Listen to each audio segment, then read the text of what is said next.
This episode brought to you by Stamps.com. Why go to the store to get stamps when you can have them printed right at home for your convenience?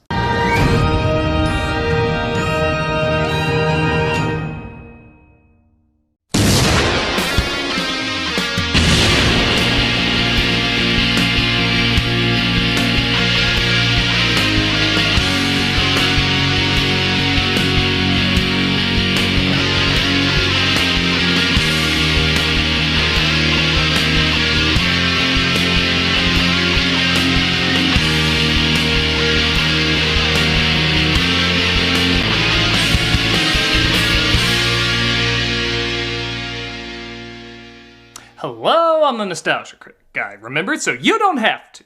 When it comes to Lion King spin-offs, one rule is clear. You don't with the money. From shows to remakes to both. Lion King has become one of Disney's biggest golden calves, to a point where I'm waiting for them to introduce a calf named Goldie and make her a Disney princess. While some were entertaining and others scalped feelings you didn't know could be scalped, this film was somewhere in between. Leaning towards the good end.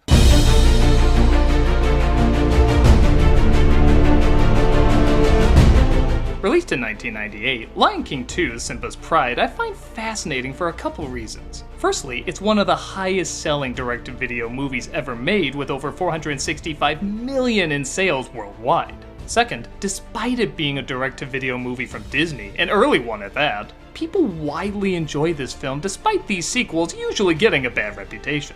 It did seem like the direct-to-video movie that had the most effort put into it at the time, with the previous sequels being Aladdin, Beauty and the Beast, and Pocahontas. But years later, people still seem to have a soft spot for the follow-up to one of the biggest animated movies of all time, and that's no small feat. So, what did Lion King 2 do that so many other Disney sequels couldn't get right in the past and totally not the present? Man, so many Godfather 2s! Well, let's head back to Darkened Eyes and Dubbed Singers to find out. This is Lion King 2, Simba's Pride. Right off the bat, there's a few things you might pick up on. First being, while the animation's not bad, it's certainly not the original. Keep in mind, this was still straight to video, and their other sequels had forks that looked like This is a huge upgrade. You might also notice it's different songwriters. Quite a few, actually. But they still brought back Le Bohème, who did the African chants in the original, and also one of the songwriters from Pocahontas 2. I know you're expecting a joke about that, but those songs are actually pretty good. I can like things! There's no mountain too great. Honestly, this intro is kind of refreshing, as while it does mimic Circle of Life's opening number, it still has a different feel. There's no roaring yell or sun piercing through the sky, it's a little more laid back. In fact, this song was also used in the Broadway version, a clever way to sort of tie these two together. He lives in you. Even as a ghost, I show up to my grandkid. On Simba's day, my father just sent a whiskey-stained 5 and a blank birthday card. It wasn't even a Lion King card! Ah, Pumba, look at that little guy. It is a girl. Girl! Oi!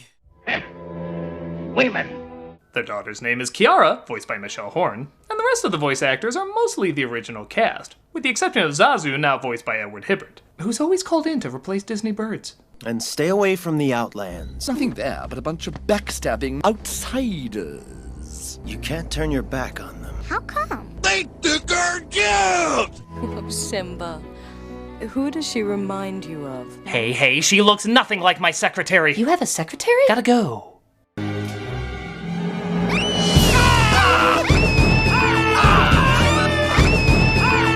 When you realize this is this film's equivalent of the Stampede scene. Timon and Pumbaa are put in charge of babysitting her, which is like having Ted Nugent babysit bullets. Something's gonna happen. But Kiara slips away and heads towards the Outlands, which is the Shadowlands but with Who are you, Pridelander? She bumps into another lion cub named Kofu. My father says to never turn your back on an outsider. You always do what Daddy says. I don't know. I have to ask Daddy. An outsider doesn't need anybody. I take care of myself. Three Horns never play with sequel bait. They're attacked by Crockett Gators, and they save each other, narrowly escaping. You're really brave. You are pretty brave, too. My name's Kovu. I'm Kiara. It looks like Kofu is the son of Zira, played by Suzanne Plachette. Oh, this'll be the greatest sequel ever made if it ends like this. As it looks like the Outlands and the Pride Land are feuding packs. We have barely begun. As you can guess, Zira is supposed to be this movie's version of Scar. Which is humorous, seeing how she's female, yet Scar is far more feminine. He was hand-chosen by Scar to follow in his paw prints and become king. Missed that from the original? Don't worry, they'll fix it up in the special edition. The trouble I've seen. Hi! Sing something with a little bounce in it. You got it! If you need your pound of flesh, here.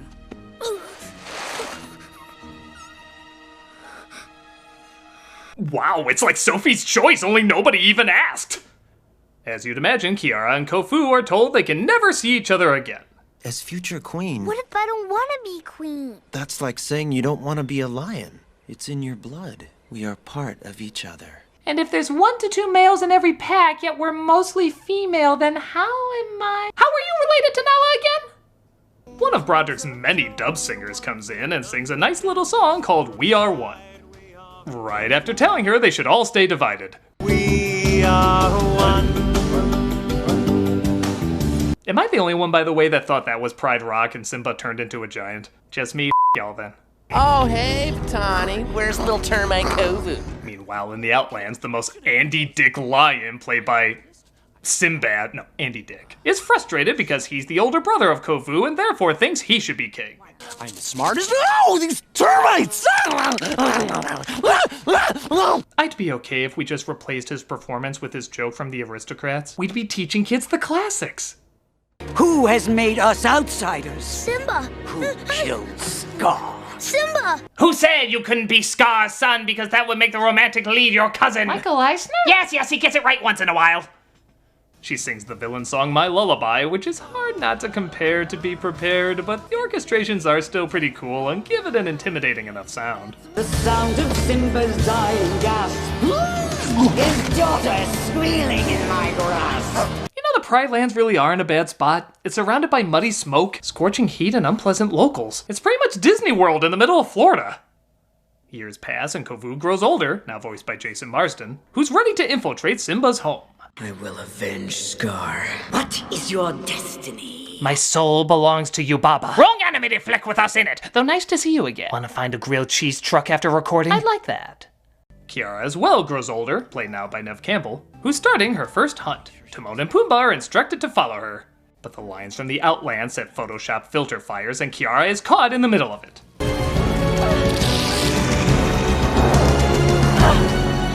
Wow, that was super easy. Why does that trip up the boys so much? She passes out though, and Kofu takes the opportunity to save her. Good thing they knew exactly where she was gonna pass out and the direction the flames were going. You saved her? Why? I humbly ask to join your pride. No! Kofu explains how he saved Kiara and that he left Zira, with none of them being aware that he's still in cahoots with her. You owe him your daughter's life. Clearly, we are in his debt. And royal protocol demands that all debts be paid. Okay, fine, we'll try killing his daughter, he'll rescue her, then we'll be even! They allow Kovu to enter the Pride Lands, but it's made clear he's not one of them. You wouldn't last 3 days on your own. Oh, and I suppose you could teach me? And once he has Simba alone... He'll do his gardening.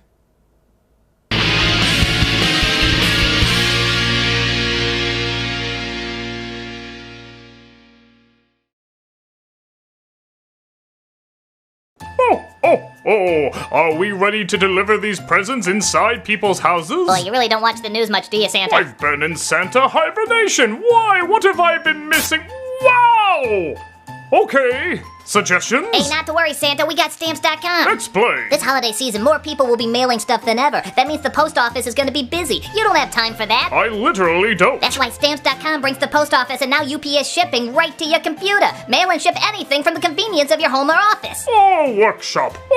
I was talking here. Sorry, continue. With Stamps.com, anything you can do at the post office, you can do with just a few clicks. Plus, Stamps.com saves you money with deep discounts that you can't even get at the post office. Why, it sounds like Stamps.com is a must-have for any business. You're stepping on my lines, Claus. Again, sorry, forgive me. I'll see what I can do, but you're right. Whether you're a small office sending out invoices, an online seller fulfilling orders during this record-setting holiday season, or even a giant warehouse sending thousands of packages a day, Stamps.com can handle it all with ease. But how does it work? Elf, I'm assuming works for me. I've been head of delivery for 122 years. And you're doing a great job. Fifth? Joseph. Not even in the ballpark. Simply use your computer to print official U.S. postage 24/7 for any letter, any package, any class of mail, anywhere you want to send. Once your mail is ready, just schedule a pickup or drop it off. It's that simple. Why, I hear with Stamps.com you get 5 cents off every first-class stamp and up to 40% off priority mail and up to 62% off UPS shipping rates. Yeah, where'd you hear that? I stole your script. Give me that. Oh, my cute mitts. Not to mention, it's a fraction of the cost of those expensive postage meters. Stamps.com is a no-brainer, saving you time and money. No wonder over 900,000 small businesses already use Stamps.com. Don't spend a minute of your holiday season at the post office this year. Sign up for Stamps.com instead. I already have. I was talking to anyone who might be eavesdropping. Lousy Easter Bunny spies. But again, you're right. There's no risk. With the promo code Nostalgia, you get a special offer that includes a 4-week free trial plus free postage and a digital scale. No long-term commitments or contracts. Just go to Stamps.com, click on the microphone at the top of the homepage and type in Nostalgia. That's Stamps.com, click on the microphone at the top of the homepage and type in Nostalgia for your special offer today. Stamps.com. Never go to the post office again. Oh, you had to steal the tagline from me, huh? I'm a bad clause. Go get your special offer today.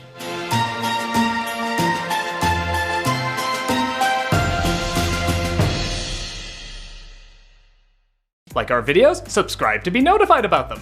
Want to actually be notified about them? Click on that bell as well. Also, don't forget to check us out on Twitch. Playing some games, telling some jokes, and overall having a good time. Hope to see you there.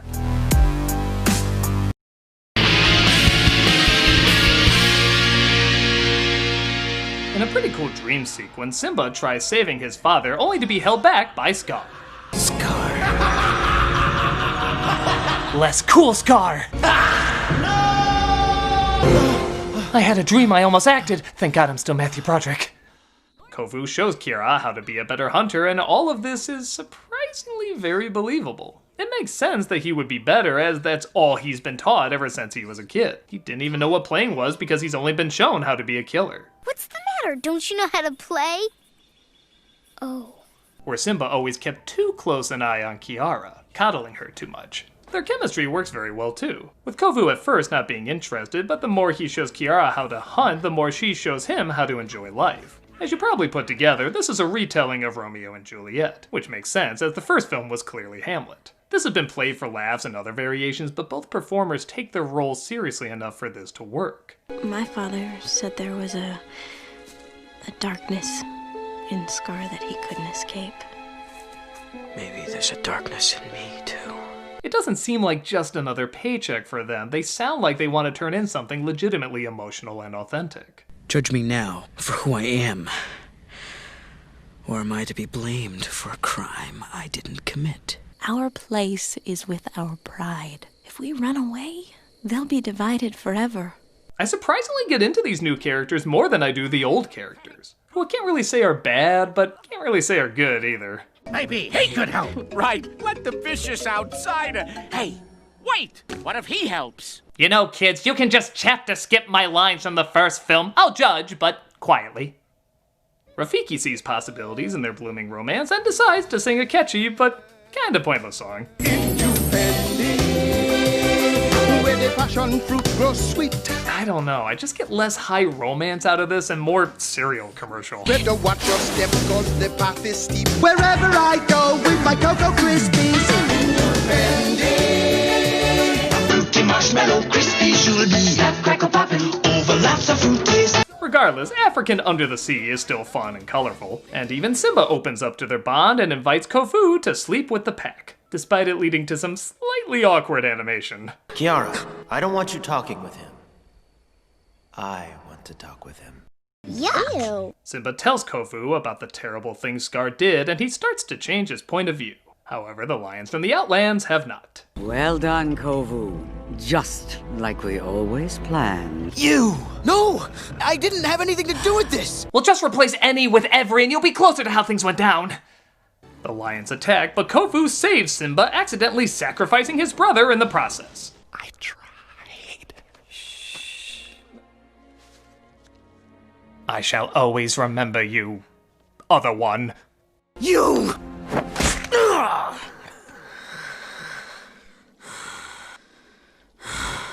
Haha, you look more like Scar now, which doesn't add a ton to the story, but it looks kinda cute. I might get one. Kofu runs away, and Simba returns home telling everyone what happened. And give Timon and Pumbaa credit, this is a pretty good laugh. Let me at him! Let me at him! Here, hold me back. Okay. Let me at him! Let me at him! Okay. They don't always hit, but when they do, they reach the bleachers. Simba banishes Kofu, and while you could see this as another liar reveal / third act breakup, which usually sucks in movies, the acting, as well as the fact that he's still torn between both sides, still keeps it pretty engaging. The song, while he's being tossed out, is also pretty good, though the staging can be a little odd at times. Deception, disgrace. No, not the antelope and the zebra! They were the swing animals! Kiara tries to defend Kofu, but Simba won't listen, resulting in her running off and singing another song despite we just got done with one. I may not be brave or strong or smart. Wow, your inner voice is kind of a to you. But somewhere in my secret heart. It makes awkward rhymes. Love is never wrong, and so it never dies. And so does he, for that matter. You two really were meant for each other. Hey, look. We are one. Think we just saw our Hunchback 2 beauty is on the inside moment. Even Kiara looked shocked that line was in this. That was some Mulan 2 right there. This is Simba's pride. Attack! The lions from the Outlands decide to attack while Simba is injured. Well, there's no other way to say it. Catfight? Where's your pretty daughter, Nala? Vitani! This is our first time meeting in this, but die! Kofu and Kiara return and stop the fighting, convincing them that enough is enough. Them? Us. Look at them. They are us. They all decide to stand down, but Zira refuses to concede. Simba, the river! Also, we build dams? Lions do that? Zira, give me your paw. Alright, I've always wanted to say this. Long live the Queen. Zira is literally washed up, and Simba unbanishes the lions from the Outlands. Remain perfectly still. Only I may roar. Well done, my son. Have some leaf thoughts I'm throwing your way. And that was Lion King 2, Simba's Pride, and for what it is, it ain't half bad. As direct-to-video films went at the time, it was rare you saw animation or music of this quality. In some other countries, I guess it was even shown on the big screen. It's not as good as the original, but I don't think anyone was really expecting that. It's still colorful, has decent performances, and isn't just a retread of the first movie.